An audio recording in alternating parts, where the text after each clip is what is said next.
राहून राहून एका गोष्टीचं वाईट वाटतंय. गुरुनाथ त्या घरामध्ये राहतोय आणि कसली जबाबदारी घेत नाहीये. राधिकेला फक्त त्रास द्यायचा आणि आर्थिक अडचणीत टाकायचं बस. तिच्या मागचे दुष्टचक्र कधी संपणार आहे कोणास ठाऊक. का हो? राधिकाने गुरुनाथला डिव्होर्स दिला तर सुखी होईल ती? राधिका आता सुखी होईल की नाही ते माहित नाही, पण आगीतून फुपाट्यात मात्र पडेल. सध्या कसं आहे, तिच्या कामानं जोर धरला पाहिजे ग. करेक्ट बोललात नाना. इनफॅक्ट मी हा विचार करत होतो की राधिका ताईला कशी मदत करता येईल. रादर मी समिधालाही सांगितलंय तिला मदत कर म्हणून. समिधा, काय करतेस तू? पालक निवडते. राहू दे, मी बघेन ते. हे दूध घे आणि बिस्किट खा. आणि दूध नकोय मला. मला हे ऐकायचंच नाहीये. पटकन दूध आणि बिस्किट संपव, त्याशिवाय बाहेर पडायचं नाहीये. चल घे आणि संपायचंय सगळं. बरं. नानाजी येऊ का? काय येऊ का? काय विचार चहा आणते. नाही नको, खरंच नको. आत्ताच घेऊन आले मी. नानाजी मला जरा पंकज भाऊशी बोलायचंय. काय ग, काय विशेष? मीटिंग मध्ये काय घडलं सगळ्यांना माहितीच आहे. नानाजी, मला पैशांची गरज आहे. हा, पण मला कुणाची मदत नकोय. बर, काय करायचं ठरवलंयस?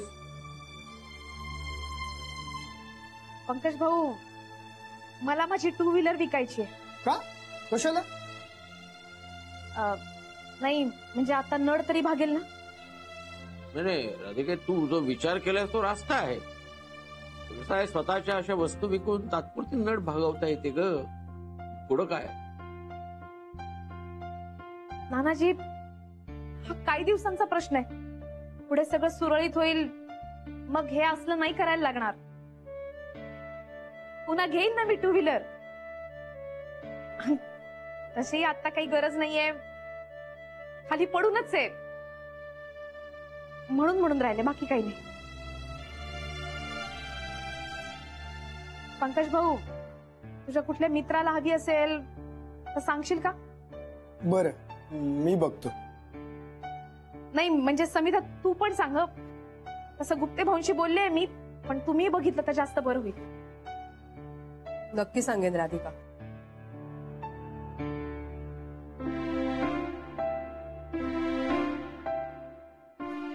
अरे हो, मला आत्ता आठवलं. अगं, माझा मित्र आहे सुमित. त्याला ना त्याच्या बहिणीसाठी 2 व्हीलर घ्यायची होती. हो का? मग फारच बरं होऊन जाईल ना. बघ ना, कसला योगायोग आहे. मी त्यालाच सांगतो, म्हणजे तुझं काम पटकन होईल. मी असं करू का, त्याला आज बोलवूनच घेतो. तू गाडीचे पेपर्स रेडी ठेव. आपण काय ते तिकडे सविस्तर बोलूयात मग. थँक्यू पंकज भाऊ. अगर राधिका ताई, थँक्स काय त्यात. अँड डोंट वरी, मी तुला तुझ्या गाडीची चांगली किंमत मिळवून देईन. अगं हो, पण तू कामावर जाणार कशी? नानाजी, त्यात काय एवढं? पायी जाईन किंवा बसनी जाईन. तसही व्यायाम होत नाही माझा, तेवढाच व्यायाम होईल ना, हो की नाही? बरं, मी येऊ? येते. हा, तेवढं बोलून घे. हो हो, मी करतो फोन. हो. नानीजी, येते. हा, ये ग. अरे पंकज, कुठल्या मित्राला हवी आहे 2 व्हीलर? हो ना. आणि पंकज कोण आहे हा सुमित? नाही, सुमित कोणीच नाही आणि कोणाला 2 व्हीलरही नकोय. मग अगं, बीच मुद्दाम त्याला खून करून हो म्हणायला सांगितलं. काय राधिका असं सरळ सरळ मदत स्वीकारणार नाही, म्हणून जरा म्हटलं इनडायरेक्टली मदत करू आपण. खरंच किती हौसेनी राधिकाने 2 व्हीलर घेतली होती. घरी आल्यावर पूजा केली होती. तिचे सासू सासरे होते तेव्हा, नाही? हो हो, आठवतं ना. राधिकेची पहिली स्कूटर स्वबळावर घेतलेली. तिच्या भावना गुंतलेल्या आहेत त्या. पंकज एक काम कर, तू हवं तर टू व्हीलर मित्राकडे ठेव, पण विकत तर आपणच घेणार. हो, डन. बरं केलं था बिचारी राधिका. खरंच किती सुखाचा संसार होता तिचा. आणि बया आली आणि सगळी पाठ लावली. नानी, जाऊ दे ना तो विषय, तुम्ही नका त्रास करून घेऊ. काळ हे सगळ्या गोष्टींवरचा उत्तम औषध आहे. काय तेव्हा जे होतंय ते होऊ दे. या सगळ्यातूनच राधिका तावून सुलाकून बाहेर पडणार आहे बघा.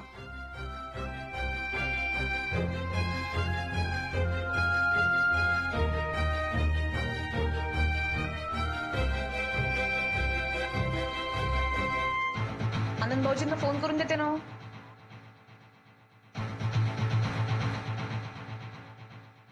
बाप्पा, फोन तर वरतीच राहिला ना.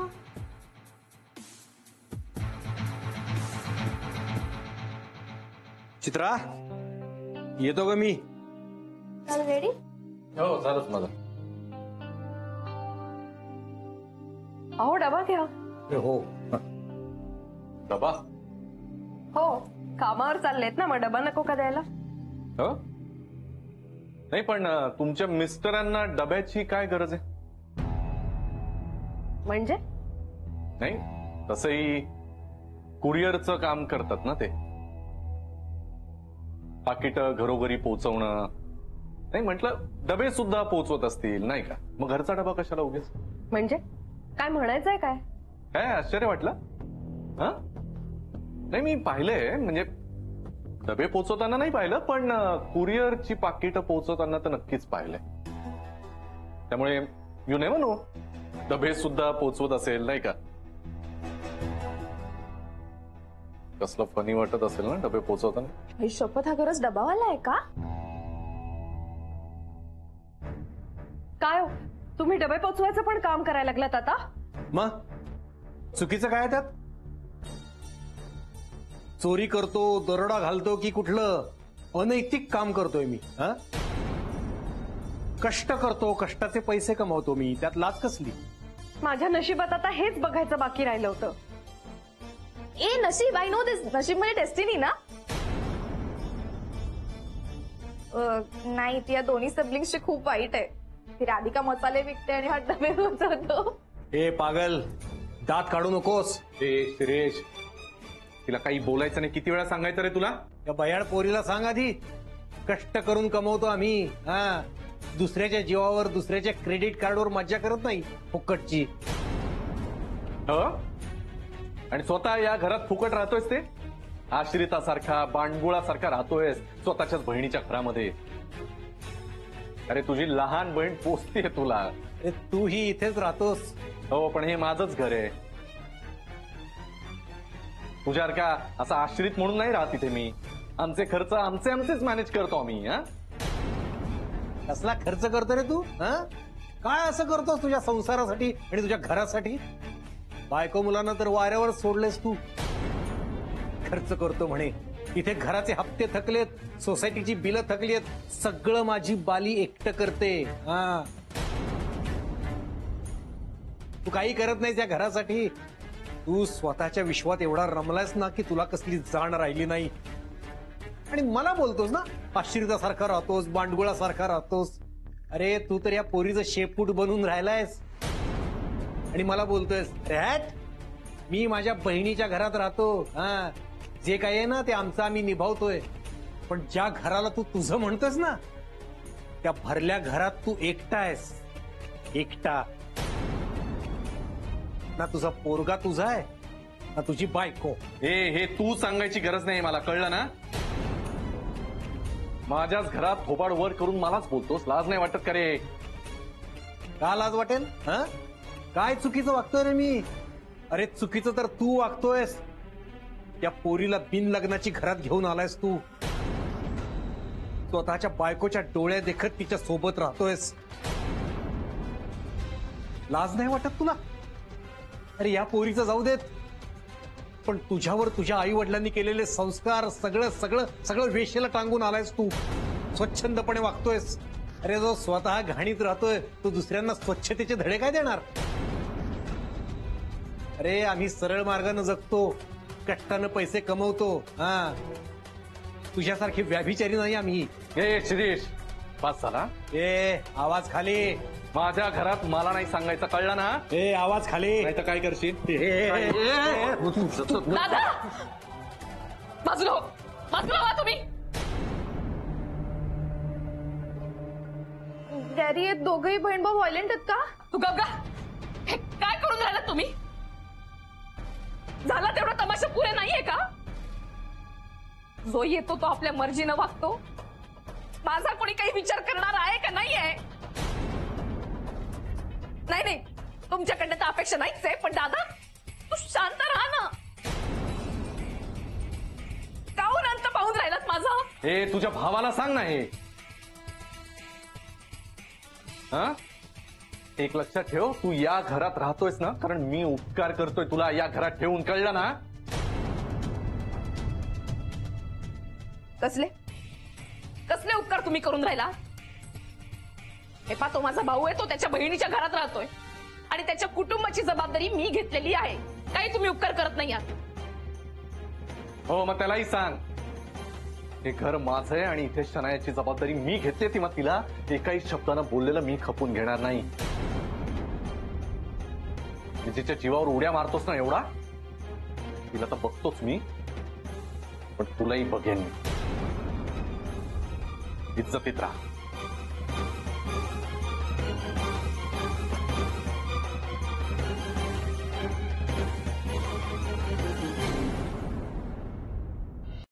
चित्रा, दादा चल आत्ताच्या आत्ता आपण इथून निघून जाऊया. चल बॅग भर. चल. दादा कुठे जाणार आहेस तू?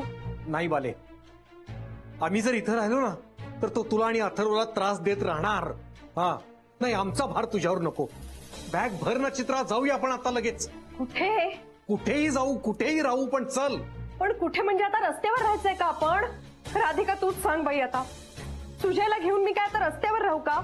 4 घरची धुणं भांडी करते, पैसे मिळवते आणि मग राहतो आम्ही रस्त्याच्या कडेला. राधिका तुला चालणार आहे का आम्ही रस्त्याच्या कडेला राहिलेलं? लग्न झाल्यापासून बघत आलीये, यांनी तुझं सगळं केलं, तुला वाढवलं, तुझं लग्न लावून दिलं, पण स्वतःच्या कुटुंबाकडे मात्र जरा सुद्धा लक्ष दिलं नाही. आता हाच दिवस राहिला होता बाकी. यादव, हे बघ, तू रडू नकोस, मी आहे ना. तुम्ही कुठेही जाणार नाही. हा, तू रडू नकोस. पण बाले, दादा हे बघ, मी काही ऐकणार नाहीये. तुम्ही कुठेही जायचं नाहीये, इथेच राहायचंय. तुला अथर्वची शपथ आहे.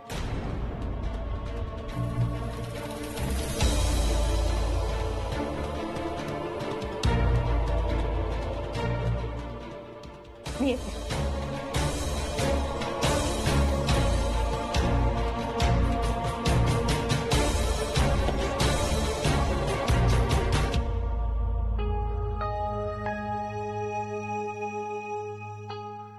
हो ऐकतोय? हो ऐकतोय काय? बघा ना किती आवाज येत आहेत राधिकाच्या घरातून. हेच म्हटलं ना, ऐकतोय. पण पण मग काय असं बघत बसायचं का? मग काय करायचं? हे बघ, मला त्या भानगडीत पडायची अजिबात इच्छा नाही. तो गुरुनाथ तिकडे आपली अक्कल पाजळणार. वेळ आल्यानंतर बोलेन मग. कधी येणार वेळ? मी काय म्हणते, तुम्ही गुरुनाथच्या बाबांना फोन करा ना. म्हणजे ते बोलले तर त्यांच्या धाकानी तरी काही दिवस गुरुनाथ शांत राहील. आणि त्यांना कळलंय का शनाया प्रकरण इथे घरापर्यंत पोहोचलंय? ते कळू दे तरी त्यांना काय चाललंय इथे. लावा ना फोन. हा, लावतो.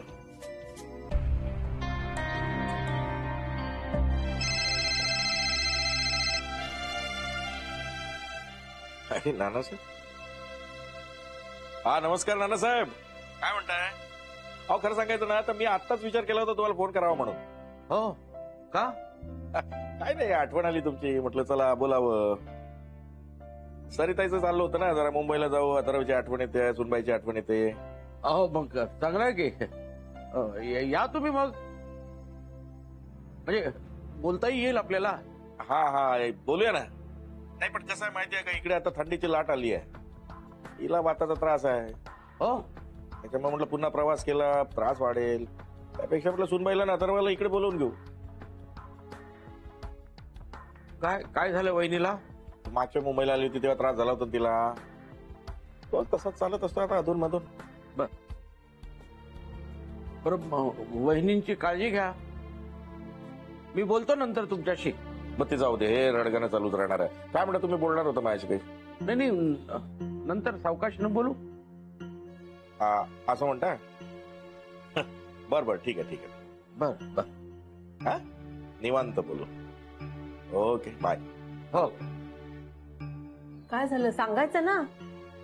वहिनींची तब्येत बरी नाहीये, त्यामुळे. गॅरी अरे थांब यार एक मिनिट. तू कसा बोलत होता तुला? अरे सगळे बोर लोक आहेत यार. ती राधिका पण एक वॉयलेट आहे, तिचा भाऊ पण एक वॉयलेट आहे. प्लीज काहीतरी कर यार तू. गॅरी काय विचार करतोयस? प्लीज काढ ना त्यांना बाहेर. का नाही काढतस तू? कारण त्यांना काढलं तर आपल्याला सुद्धा जावं लागेल शनाया. तुला लक्षात येतंय ना, ते आहेत म्हणून आपण राहू शकतोय. माहितीये मला, पण ते लोक सगळे किती अग्रेसिव्ह आहेत, किती अॅरोगंट आहे. तू काहीच का नाही करू शकतस रे? बघ बच्चा, त्या राधिकाला मी बरोबर ओळखतो. तिच्या त्या लाडक्या दादाला काही बोललं ना की ती बरोबर हर्ट होते, आणि आपण तेच करायचं. पण तुझं घर असताना मला नाही शेअर करायचं कोणासोबत. काही नव्हे, बरं आहे ना. मला सांग, राधिकावर किती ऍडिशनल खर्च पडतो याचा अंदाज आहे ना तुला? हा, आणि कसं मॅनेज करणार आहे ती? नाही पैशांसाठी 2 दिवसात माझे पाय धरले ना तिने, तर बघ असतो.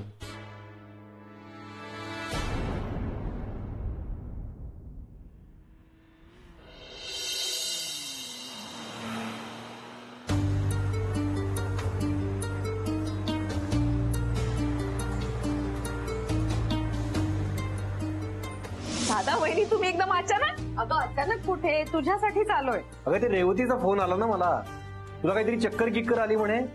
मी तिला म्हणालो चल जाऊया आपण बालीला सोबत करायला. आता आम्ही ईशाकडे राहू शकत नाही. हे माझं हक्काचं घर आहे. मी आणि शनाया इथे राहायला येणार. तुझ्या दादाला आणि वहिनींना जर इथेच ठेवायचं असेल तर आम्ही दोघं इथेच राहायला येणार. कर्ज काढले मी, आता घर भाड्याने दिलंय.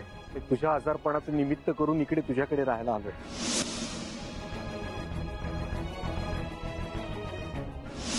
मेंटेनन्सचे जे काही हप्ते थकले असतील ते तुम्ही मिसेस राधिका सुभेदार यांच्याकडून घ्या.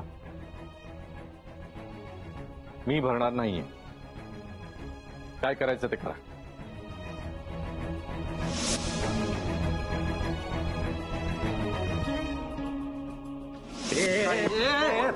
दादा बाजूला हो, बाजूला व्हा तुम्ही. हे काय करून राहिलात तुम्ही? हे घर माझं आहे आणि इथे शनायाची जबाबदारी मी घेते. तेव्हा तिला एकाही शब्दानं बोललेलं मी खपून घेणार नाही. आणि जिच्या जीवावर उड्या मारतोस ना एवढा, तिला तर बघतोच मी, पण तुलाही बघेन मी.